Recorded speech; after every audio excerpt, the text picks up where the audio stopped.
اعوذ باللہ من الشیطان الرجیم بسم اللہ الرحمن الرحیم صلی اللہ علیہ یا سیدی یا رسول اللہ وعلی آلک وصحابک یا سیدی یا حبیب اللہ۔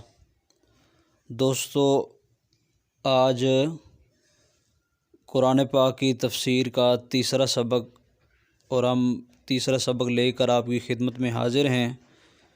جتنے بھی طلباء کرام، دوست، بھائی اور ہماری مائیں بہنیں ہمیں سن رہی ہیں، ہم سب کو اس کلاس میں خوش آمدید کہتے ہیں۔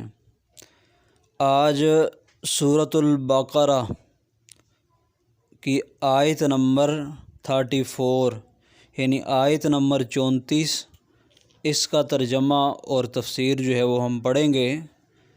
سب سے پہلے آیت پڑھتے ہیں اور اس کا ترجمہ کرتے ہیں، اور پھر اس کے بعد اس کی تفسیر آپ کے سامنے رکھیں گے۔ اللہ تبارک و تعالی جل شانہ پہلے سپارے کے اندر فرماتے ہیں وَإِذْ قُلْنَا لِلْمَلَائِكَةِ اسْجُدُوا لِآدَمَ فَسَجَدُوا إِلَّا إِبْلِيسَ أَبَى وَاسْتَكْبَرَ وَكَانَ مِنَ الْكَافِرِينَ۔ اب اس کا ترجمہ سماعت فرمائیں۔ وَإِذْ قُلْنَا، اور ہم نے کہا فرشتوں سے، تسجدوا، سجدہ کریں، لآدم، سجدہ کیا، فسجدوا، پر سجدہ نہ کیا، الا ابلیس، مگر ابلیس نے، ابا واستکبر، اور ہو گیا غرور کرنے والوں میں سے، وکان من الکافرین، اور تھا وہ انکار کرنے والا۔ اب یہ ایک طویل واقعہ ہے کہ حضرت آدم علیہ السلام کو جب اللہ نے تخلیق فرمایا تو اللہ تبارک و تعالی جل شانہ نے حکم دیا تمام فرشتوں کو کہ آپ سارے فرشتے مل کر حضرت آدم علیہ السلام کو سجدہ کریں۔ اب سوال یہ پیدا ہوتا ہے، ہمارے جو طلباء کرام ہیں، جو ہمیں سننے والے، ان کے ذہن میں یہ خیال ہوگا کہ اللہ کے علاوہ تو کسی کو سجدہ کرنا جائز نہیں، تو اللہ خود کہہ رہا ہے کہ میرے ایک بندے حضرت آدم علیہ السلام کو سجدہ کریں۔ تو یہ سجدہ جو ہے یہ سجدہ عبادت والا نہیں، بلکہ یہ سجدہ تعظیمی ہے۔ اور تعظیم بھی کس چیز کی؟ کیونکہ حضرت آدم علیہ السلام کو اللہ تبارک و تعالی جل شانہ نے بہت زیادہ علم عطا فرمایا، جس طرح ہم نے پچھلی آیت میں پڑھا، اور وہ اتنا علم فرشتوں کے پاس نہیں تھا، تو پھر اللہ تبارک و تعالی جل شانہ نے بتا دیا کہ جو عالم ہے وہ عابد پر فوقیت رکھتا ہے۔ اس لیے حضرت آدم علیہ السلام ایک تو نبی تھے اور اس کے ساتھ ساتھ عالم بھی تھے، علم والے تھے، اس لیے جو فرشتے اللہ کی عبادت کرنے والے تھے ان کو کہا گیا کہ آپ ان کو سجدہ کریں۔ اب یہ سجدہ جو ہے تعظیمی سجدہ جو ہے وہ جائز اس وقت تھا، یہ حضرت آدم علیہ السلام کی شریعت میں نہیں تھا، صرف وقتی طور پہ اس وقت کے لیے، اس لمحے کے لیے، کیونکہ حضرت آدم علیہ السلام ابھی باقاعدہ نبی نہیں بنے تھے، نبوت کا اعلان نہیں کیا تھا، زمین پر نہیں آئے تھے، یہ اس سے پہلے کی بات ہے۔ تو اللہ تبارک و تعالی جل شانہ نے جب کہا کہ سجدہ کرو تو پھر سارے فرشتوں نے سجدہ کیا۔ اب یہاں میں ایک بڑی اہم بات بتانا چاہتا ہوں جو اکثر لوگوں کے علم میں نہیں ہوگی، کہ آپ کے ذہن میں یہ سوال ہوگا کہ سب سے پہلے کون سا فرشتہ ہے جس نے سجدہ کیا؟ تو آپ کو میں بتانا چاہتا ہوں کہ روایات کے اندر آتا ہے کہ سب سے پہلے جو سجدے میں گرے، جو سجدے میں گئے، جب اللہ نے کہا فسجدوا کہ سجدہ کرو، تو حضرت جبرائیل علیہ السلام وہ خوش نصیب فرشتے تھے، اور اس کے بعد اسرافیل، اس کے بعد میکائیل، اور اس کے بعد عزرائیل، یہ چاروں فرشتے جو تھے، سب سے پہلے جبرائیل علیہ السلام نے سجدہ کیا آدم علیہ السلام کو، پھر اسرافیل علیہ السلام نے، پھر میکائیل علیہ السلام نے، اور پھر عزرائیل علیہ السلام نے سجدہ کیا۔ اب سوال یہ پیدا ہوتا ہے کہ یہ سجدہ کتنی دیر کا تھا، کتنی گھڑیوں کے لیے تھا، کیا کئی مہینوں کے لیے تھا، کئی سالوں کے لیے تھا، کئی دنوں کے لیے تھا؟ تو روایات میں آتا ہے، ویسے تو کئی روایات ہیں لیکن جو مستند روایت ہے وہ یہی ہے کہ ظہر کے بعد جو زوال کا وقت جب ختم ہوتا ہے اس وقت سے لے کے عصر کی نماز تک یہ جو فرشتے تھے جنہوں نے سجدہ کیا حضرت آدم علیہ السلام کو، وہ سجدے میں ہی رہے، وہ سجدہ کرتے رہے، لیکن ابلیس جو تھا اس نے سجدہ نہیں کیا، اور سجدہ نہ کیا، اللہ کا انکار کیا۔ اور وہ سجدہ کس لیے نہیں کیا؟ اللہ آگے فرماتا ہے ابا واستکبرا، اس نے غرور کیا، تکبر کیا۔ اس کو اللہ نے بڑی شانیں، بڑا مقام عطا فرمایا تھا، لیکن اس نے اپنے اوپر غرور کیا، جو بہت بری بیماری ہے۔ اس نے کہا، باقیوں نے تو اللہ نے کہا کہ سجدہ کریں تو باقیوں نے کہا اللہ تو ہمیں کہتا ہے تو ہم تیری بات کو مان لیتے ہیں، لیکن اس کے اندر تھی اکڑ۔ اس نے کہا کہ میں کس طرح سجدہ کروں؟ اس نے کہا قال انا خیر منہ خلقتنی من نار وخلقتہ من طین، کہا میں آدم علیہ السلام سے بہتر ہوں کہ یا اللہ تو نے اسے مٹی سے بنایا ہے۔ اب جو اس نے بڑی بات کی کہ خلقتنی من نار، یعنی مجھے اللہ آپ نے بنایا ہے آگ سے، وخلقتہ من طین، اور اسے بنایا ہے مٹی سے۔ تو اس نے کہا کہ آگ جو ہے وہ مٹی پہ افضل ہے، اس لیے اللہ میں اس کو سجدہ نہیں کرتا، یعنی اس نے اپنے اوپر غرور و تکبر کیا۔ اب تھوڑا سا آپ کو شیطان کے بارے میں بتاتے ہیں کہ شیطان پہلے کتنا اللہ کا مقرب تھا، کتنی شانوں والا تھا، لیکن جب اس نے اللہ کی بات کا انکار کیا تو پھر اس کا اللہ نے کیا حال فرمایا۔ ابلیس جس کو شیطان کہا جاتا ہے یہ فرشتہ نہیں تھا۔ اب یہ اس کا تعارف ہم کرا رہے ہیں کہ شیطان اصل میں ہے کون؟ جو ہمیں ورگلاتا ہے کہ نماز نہ پڑھو، جو ہمیں کہتا ہے کہ جب ہم قرآن پاک پڑھنے لگتے ہیں تو ہمیں کہتا ہے کہ تم قرآن پاک نہ پڑھو، جب ہم قرآن پاک لے کے بیٹھتے ہیں تو ہمارا دل نہیں کرتا، اور وہی شیطان جب ہم مووی دیکھنے بیٹھ جائیں تو 3 گھنٹے ہمیں کہتا ہے کہ اور دیکھو اور دیکھو۔ تو یہ وہ شیطان ہے کون؟ اس کی اصل کیا ہے؟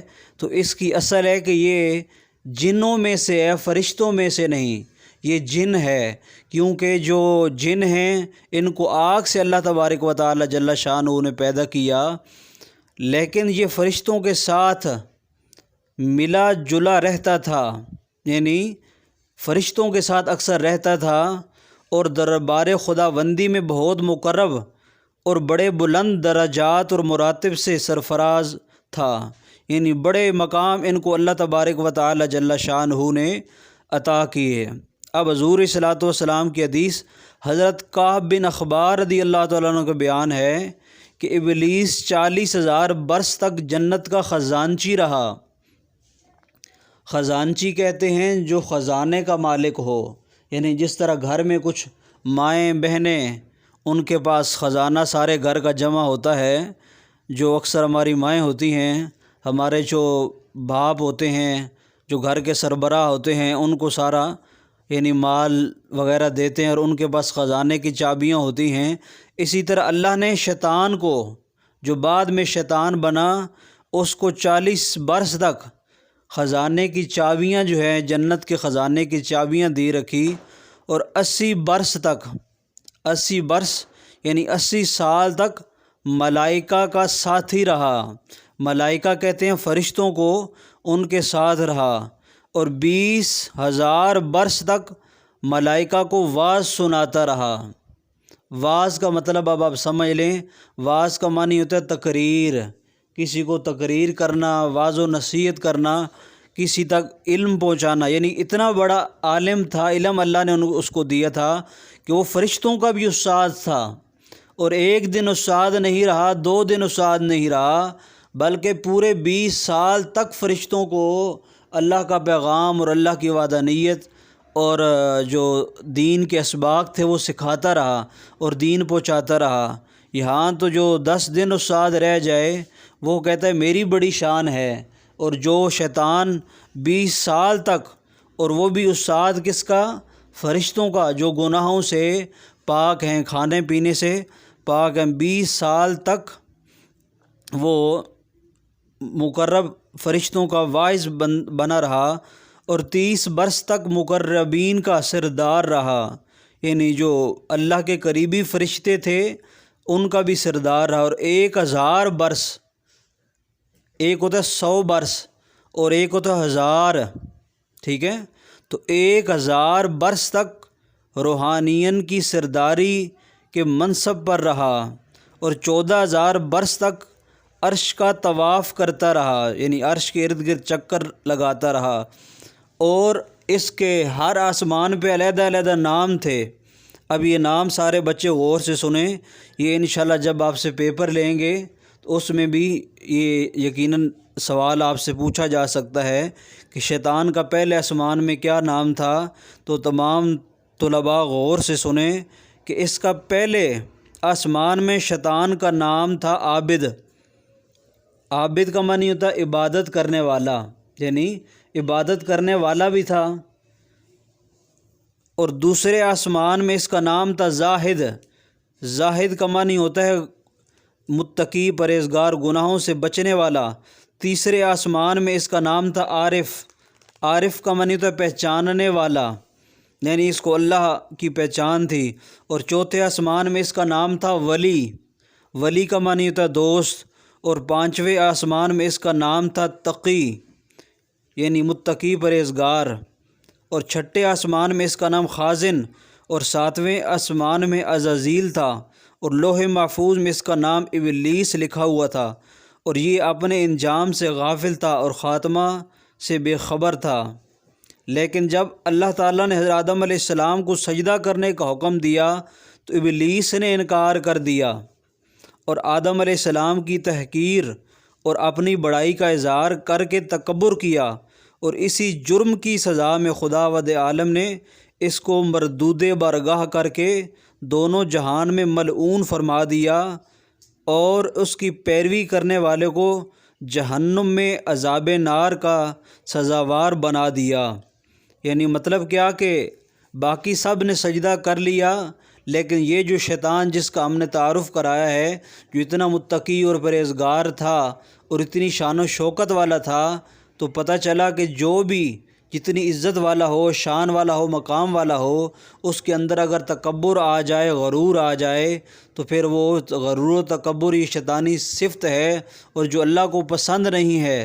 تو اللہ کو اس کی باقی ادائیں تو پسند آئیں، لیکن اس نے جو کہا کہ میں حضرت آدم علیہ السلام سے بہتر ہوں، تو پھر اللہ کو یہ ناپسند آئی، اور پھر اللہ نے اسے جو ہے اپنے قریبی بندوں میں سے نکال کے اسے ہمیشہ ہمیشہ کے لیے شیطان بنا دیا، اور کہا کہ تو آج سے نہ عابد ہے نہ زاہد ہے، ٹھیک ہے، بلکہ آج سے تو شیطان ہے، مردود ہے اور دھتکارا ہوا ہے۔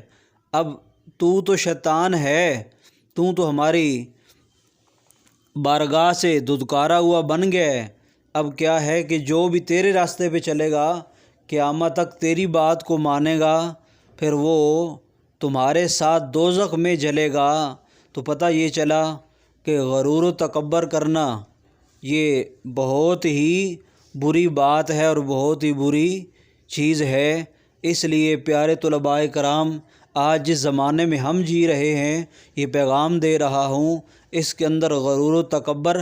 اگر کسی کے پاس دولت ہے تو اسے اپنی دولت پہ غرور ہے، اگر کوئی حسین ہے تو اسے اپنے حسن پر غرور و تکبر ہے، اور کسی کے پاس اگر آواز ہے اسے اپنی آواز پہ مان ہے، لیکن وہ یہ نہیں جانتا کہ اللہ چاہے تو ایک لمحے کے اندر اس کے مال کو ضبط کر لے اور اس کا مال ختم ہو جائے اور اس کا غرور نیست و نابود ہو جائے۔ اور اچھی آواز والے سے اگر اللہ ایک لمحے کے اندر چاہے تو آواز واپس لے لے، اور پھر وہ گنگا بن کے پھرے، اور پھر اس کا غرور نیست و نابود ہو جائے۔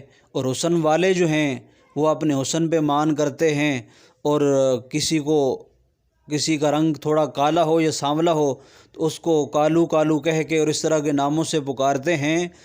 تو ان کو یہ سوچنا چاہیے کہ اللہ چاہے جس طرح کسی کو بنائے، اور یہ اللہ کی مرضی ہے۔ تو اللہ نے جو کچھ جس کو عطا کیا ہے اس پہ انسان کو اللہ کو شکر ادا کرنا چاہیے۔ اگر علم ہے تو علم حاصل کر کے اس پہ تکبر کرنا اور لوگوں سے سوال پوچھ کے اور پھر اس پہ مسخرہ کرنا کہ کوئی بات، جس طرح بعض لوگ ایک حدیث یاد کر لی، ایک بات یاد کر لی، پھر لوگوں سے پوچھتا رہا کہ بتاؤ یہ مسئلہ کس طرح ہے، نہ آیا، انہیں 4 بندوں میں ذلیل کیا اور کہا کہ تمہیں شرم آنی چاہیے، اتنے بڑے ہو گئے ہو ابھی تک تمہیں یہ مسئلہ معلوم نہیں۔ تو اس طرح لوگوں کی تذلیل کرنا یہ اللہ کو پسند نہیں ہے۔ تو اللہ کی بارگاہ میں دعا کریں گے کہ اللہ یہ جو ہم نے آج ایک آیت پڑھی ہے، اس کی تفسیر پڑھی ہے، اللہ ہمیں اسے سمجھ کر آگے پھیلانے کی توفیق عنایت فرمائے۔ اور بہت سارے دوست ماشاءاللہ ہماری ویڈیو کو سن رہے ہیں، جتنے دوست سن رہے ہیں، اگر آپ ہمارے چینل پہ آج پہلی دفعہ آئے ہیں اور آپ کو ہماری ویڈیو اچھی لگی اور آپ دوبارہ ایسی ویڈیو سننا چاہتے ہیں تو ہمارے چینل کو سبسکرائب کر دیں، ویڈیو کو لائک کر دیں، اور اگر مزید محبت فرمائیں گے تو ہماری ویڈیو کو آگے اپنے دوستوں سے، بھائیوں سے، ماؤں بہنوں سے شیئر کر دیں، تاکہ یہ نیکی کا جو پیغام ہے جو ہم لے کے چل رہے ہیں یہ آگے پہنچ جائے۔ انشاءاللہ کل ایک نئے سبق کے ساتھ ٹھیک انشاءاللہ 10:30 11 بجے آپ کی خدمت میں حاضر ہوں گے۔ تب تک کے لیے اللہ حافظ۔